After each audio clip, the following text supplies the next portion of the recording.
Hello, everyone. Welcome back to the Melanin Margin, the weekly chat show where conversations about race are never off the table.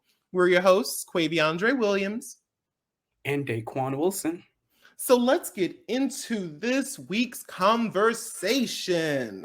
What's hot on the table this week? So, even when we see the most successful pursuits of creative careers, there never seems to be a break period. We've heard countless stories of creative burnout from the pressure artists put on themselves to juggle everything with the perceived need to push oneself further and further. Andre, do you think that the grind ever stops even when you've made it? Or should you work even harder? This is a really fucking good question because it's such there's such particulars with this because when you look at certain people, like I'll use Tyler Perry for example. There was this video, I think we talked about it a while back on the podcast or between each other, I don't know at this point, but Tyler Perry had this video on Instagram a long while back where he had like 8 or 10 or something scripts, and he is the sole writer of 8 or 10 different shows, seasons worth of content. He was like, oh, work ethic. And I was sitting back here like, bitch, are you fucking crazy? Like, that is too much. You are doing too much. And I think that goes back to what I was saying earlier, that there is a point where you lose yourself in your art. And sometimes when you are at the point of success, like, or at least mainstream of the success you were going for, whatever that version is, sometimes you get so wrapped up in what you're doing that you don't realize that you're no longer growing anymore because you're just, you were, a lot of people oftentimes when they get into these career fields are usually, they start off being the person who did everything, right? So when you're first starting out, if you don't have mommy and daddy's money, or you're not come from a wealthy family, or you're not white, anyway, that's you have a lot of work to put in. So you have to work twice as hard to be quote unquote half as good. But oftentimes you'll see people like me and Daquon on this show where we edit, watch, social media manage the whole thing. We're doing everything. We come up with the topics, we come up with the whole thing. We find time to record all these things. We don't have a producer. We don't have an editor. We don't have a person going out to get the topics. We don't have the person helping us make sure we get our notes. It would be fucking nice as hell. And if somebody's interested, let us know. But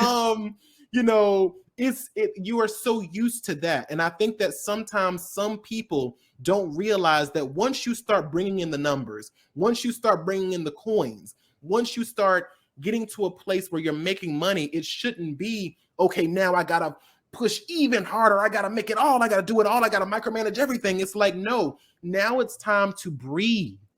Now it's time to say, I've got help.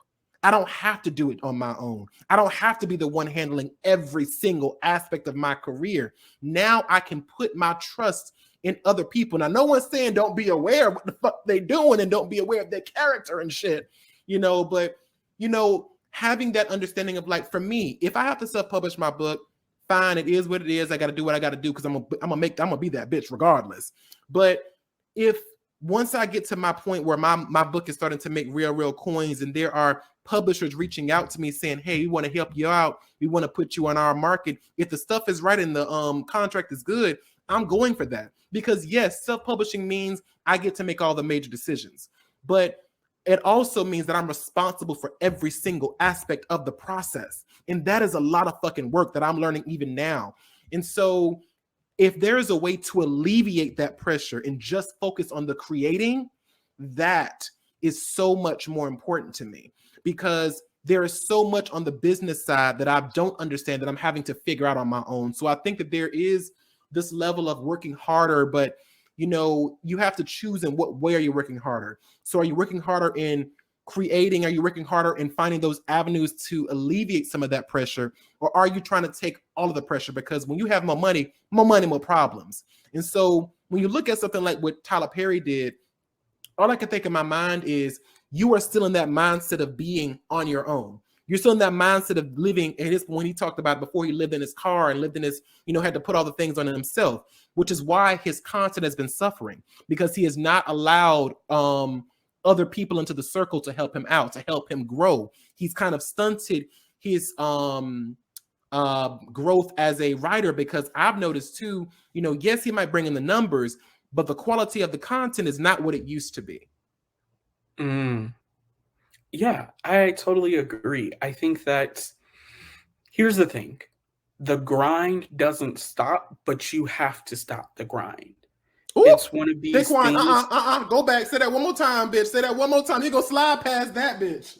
The grind does not stop, but you have to stop the grind, because it's one of these things where there's always going to be work that you need to do. There's always going to be ways that you can push yourself further and further. And there's always going to be so much that you have to have accomplished.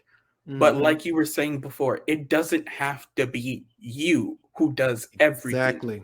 The work will always need to be done, but it doesn't have to be done by you.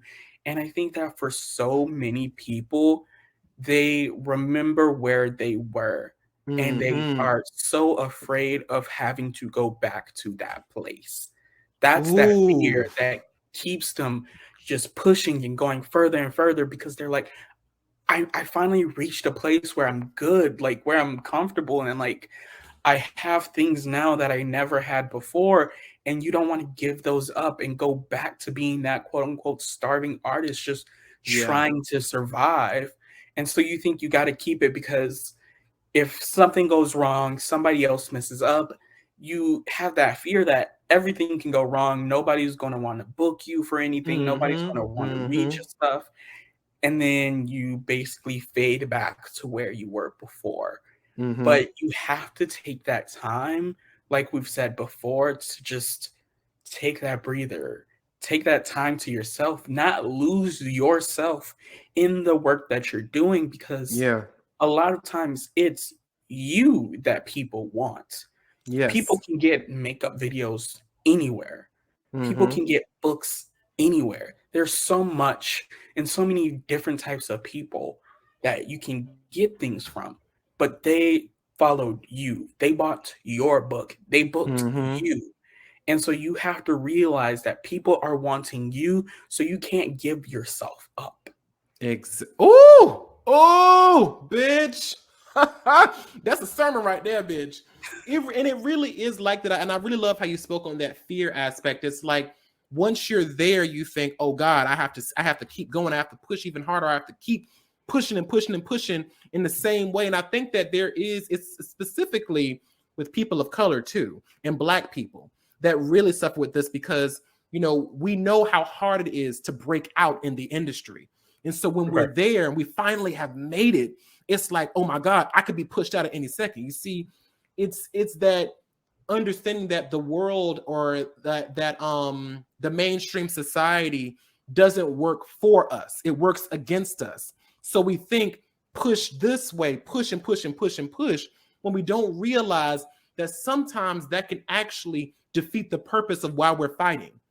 If you are pushing and pushing and pushing and pushing, but you're not growing, you're not elevating, you're not changing. See, when you allow other people into your circle, when you allow people that you trust and that are good people and have good character in your circle, it allows you to bring new levels of creativity. It allows you to foster new ways of expressing said creativity. If I didn't have to worry about editing and finding a book cover and finding all these other things, I could focus more so on writing the next book. I could focus more so on developing my next plot line, taking some other writing workshops or X, Y, and Z to make myself better, because I would have people who would take care of the other aspects of it.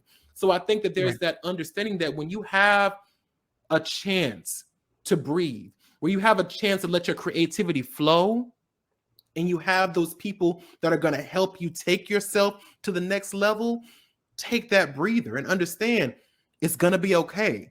And yes, I'm going to keep working hard. And yes, I'm going to keep bringing what the fuck I bring to the table. But I also am going to make sure that I know I can take a beat to just appreciate where I am right now. All the work and the grinding that I did I'm here. I've arrived and I'm going to work to stay here. But I'm going to also appreciate the fact that, bitch, I made it.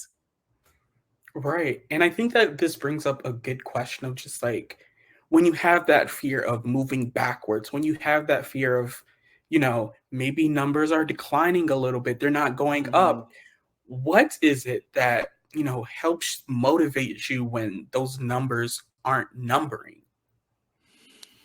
For me, my motivation has always been and always will be the stories that I have to tell. Mm. No matter, I've always said this before to myself, but you know, regardless of whether or not I get into the sky, I'm going to always be a star. Do you know what I mean? Ooh, love that. And so I've had to kind of walk in that space to understand that even if people aren't receiving me the way that I wish they were, even if I'm not getting the comments that I would like to have or the engagement that I want to have, I know why I'm doing this. I know what I'm creating this stuff for. When I look at our talk show, I think I know why we created this. And even if the numbers aren't numbering the way we would like them to, bitch, we're still doing this shit. We're still two Black LGBTQ artists out here shutting shit down. You know what I'm saying? And the same with my writing, no matter how I'm received in the world, in the mainstream society or the underground society, urban, whatever, I wrote the story for people like me. I wrote it for that reason alone.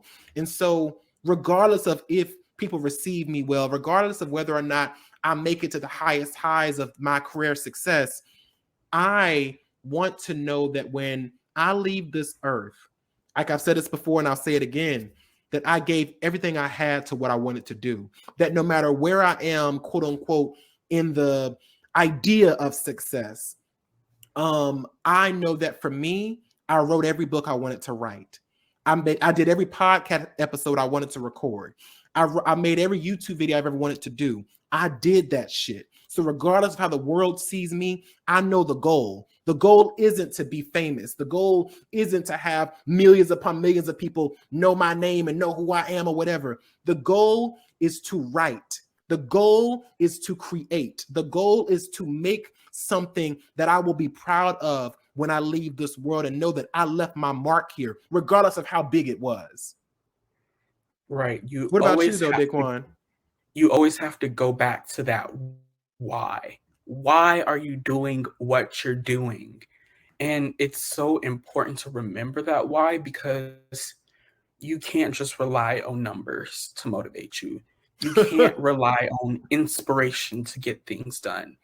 Even just motivation itself, you can't rely on that because there are going to be days where you're not motivated. There are going to be days where your motivation may be high, it may be low, but you have to rely on that why and rely on yourself. In terms of just like starting to do something. It doesn't have to be the whole everything, but doing something. Because a lot of times we wait for creativity to strike us. We want that motivation, that inspiration to do something, but that's not always how our brains work. If you say, all right, every day at this time, I'm going to do something because I know that it's going to help me go towards this goal, and you do it over and over again, and it becomes that habit, there's going to be something in your brain that kicks in where it's like, oh, it's this time of day. Let's create something. Let's do something. Let's push those creative juices. But when you don't have that kind of built-in habit of creating, you're not going to have that, routine motivation and energy and creative juices flowing. And so it's important to remember your why, because your why can push you on days where your motivation is so low.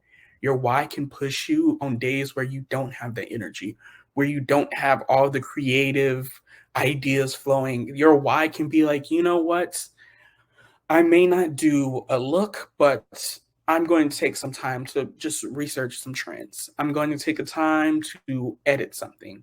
Or if you're writing, I may not get to, writing a new, chapter, but I'm going to look at a page. I'm going to edit that page. I'm going to look at a character, figure out whether I like that character. I'm going to take some time to just look at what's out here in the publishing world. What are the holes that I want to fill that fulfills me and my why and my goal? Absolutely. And Daquon, I want to ask you kind of what message do you have for people who are thinking of pursuing a creative career? Don't. Just kidding. Imagine we go through all of this and it'd be like, we're like, don't do it. Don't do it. It's not worth it, girl. It's not. But seriously though, I think that the biggest advice is really spend time with yourself and understand who you are as a human being. Because like we said before, you don't want to lose the you in your art. You don't want to burn yourself out and never want to look at a canvas again or never want to look at a page again, and really take time to just do something, because you never know. It may just be like, all right, there are so many times when I'm just like, I'm not motivated to do something. I may have a look in mind, but like I don't have the energy or the creative energy to do it. But sometimes I'm just like, I'm just going to put some foundation on. Just that's something so simple, so easy. I have it on, and then I'm like, all right, let me do some highlight. Let me do some contour. And so you put brick by brick, and then finally you're at the points where it's like, I'm already so far. Let me just do the damn thing. And that can even be with writing. You know what? I'm going to write a sentence. I'm going to write a page. I'm going to start on something. And then you get to writing, and then it's like, all right, I gotta finish this. I gotta finish this. And then you're like, oh, well, like this also connects to this thing that I was thinking about. So let me go back to this. And so it just takes that one simple step that can really bring you out of whatever funk, whatever, lack of motivation that you have. Yeah, I fully agree. And I think for me, my message is honestly, Jim Carrey had this speech at Maharash University that really stuck with me, after all these years. I did it for my senior project. And, one of the things he said that really spoke volumes was that he said his father could have been a great comedian, right? But he took the safe route and became an accountant. And, a couple of years later, he got laid off from that accounting job. And his family had to scrape by and scrounge around to survive and make ends meet. And he said that he learned many great lessons from his father, not the least of which was that you can fail at doing something that you don't want. So why not take a chance doing what you love?